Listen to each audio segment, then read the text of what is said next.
As far as the region is concerned, I believe that stronger Arab integration that builds on the competitive advantage of every country will also support the emergence of several gateways to the Middle East from Europe, Africa, and Asia. And in this case, different cities can develop to become the gateway, building on their comparative advantage, cost effectiveness, and geographical location, and cultural linkages and heritage. But we always need to keep in mind that gateways need real business activity to survive and to flourish and to really add value. Hence, we need to increase the overall size of the pie, which is the Arab real economy. Build more and more linkages, and we need to diversify it.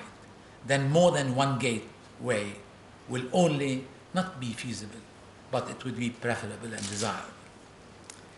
I really tried to really tackle on this topic, this thing which will be open for discussion and Q&A later on. But I would like really to draw you again to something else that has to do with the Lebanon on the one hand and what really is of importance to the Arab region as well. I am sure that many of you are eager to hear about Lebanon and see what are the issues that are there. For this purpose, it would be extremely useful to see that the real transformation that took place over the last decade in Lebanon and put the exceptional performance of the last 3 years in the longer and wider perspective, and also in light of the tremendous political and security shocks, as well as other challenges that we had to face and that you all know quite very well. To grasp the extent of this transformation, we need to go back to the year 2000 and review together the macroeconomic landscape and compare it to the landscape today in the year 2009 and at the beginning of 2010. Let me provide you with some numbers. In the year 2000, the GDP per capita in Lebanon was around $4,500. Now it is expected to be at least double that in the year 2010. The budget deficit in nominal terms was almost $4 billion in the year 2000. By 2009, we managed to keep it below $3 billion. We are probably the only country in the world where the deficit has shrunk, especially since the subprime crisis of 2007 and its repercussions in 2008 and 2009. As a percent of GDP, the deficit declined from 23% in 2000 to around 8% in 2009. The interest payments on debt used to absorb about over 90% of revenues, of government revenues.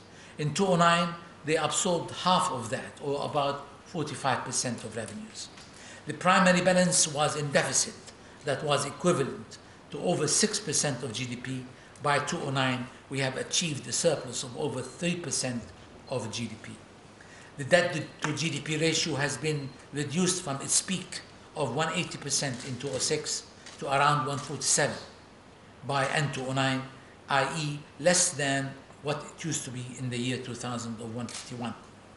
In the year 2000, international organizations like the IMF were advocating a significant change in the Lebanese economic model and pushing for an exchange rate adjustment in order to avoid a potential default. In the last 2 years, the same international organizations hailed the Lebanese model as one from which many other countries could draw important lessons. This is a veritable, real, and deep-rooted transformation that was a direct product of persistent and consistent reforms, and also of the persistence of the hard work of the Lebanese private and its tremendous ability, the private sector, and its tremendous ability to adapt and to adjust. Now, why it's important to put these high growth rates in Lebanon in a perspective of a decade-long efforts of reforms. This is important for 2 reasons. The first is the question whether or not these growth rates can be made sustainable. The second reason is the developments we are witnessing around us in the world, especially in Europe, and how we can learn from them and also increase our resilience to external shocks. On the first issue, and in the medium to long term, it will be difficult for Lebanon to sustain the high real economic growth rates without addressing several structural issues that have increased the cost of doing business in Lebanon and rendered us uncompetitive in many other sectors. Among these structural issues, the main hurdles remain, and they are the problems in the power sector, the lack of fast progress in the telecom and data sector, the bureaucracy and red tape, ease of doing business indicators in Lebanon, and the judicial procedures. We have developed extensive plans to deal with these issues, bringing on board the international organizations and the global community. What we need now is the further determination to go ahead and launch the implementation phase. On the second issue, what's happening in Europe should provide a free lesson to us in Lebanon and to many other countries in the Arab world. The most important conclusion to draw from the European crisis is that macroeconomic fundamentals really matter. Access to cheap funding, rallying stock and debt markets or broad asset prices, appreciating currencies are all important indicators, but they are indicators that cannot mask forever any disequilibrium at the fundamental macro level. In addition, these indicators cannot remain forever positive if such disequilibrium is not corrected. In Arabic we say, in the end only what is right will prevail. In no field is this truer than it is in the economic and the financial field. What do we mean by disequilibrium in the fundamental macro level? We mean rising fiscal deficit and rising debt to GDP. We mean the return of the twin deficit, fiscal and trade deficits.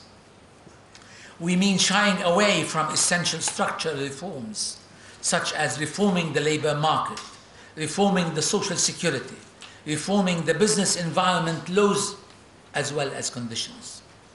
We mean low productivity rules and rates. We mean the loss of competitiveness. These are all deep-rooted problems, and addressing them requires swallowing the reform medicine, which in turn requires clarity and leadership.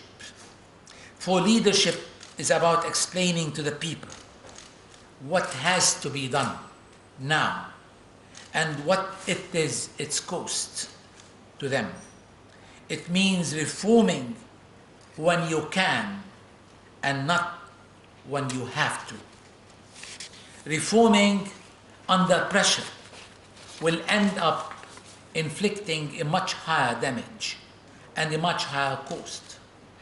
Leadership requires being a maker of the public opinion and not a follower of the public opinion. It means being ahead of the polls, not lagging behind them. Leadership is to make hay while the sun shines.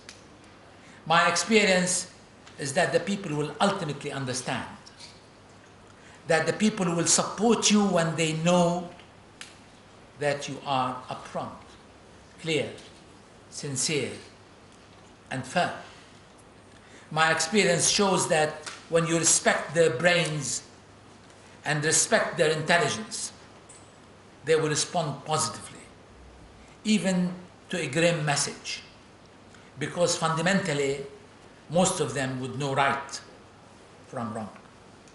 Ladies and gentlemen, thank you very much for your attention, and I am really very glad to be in here, and I will really be ready to take all your questions.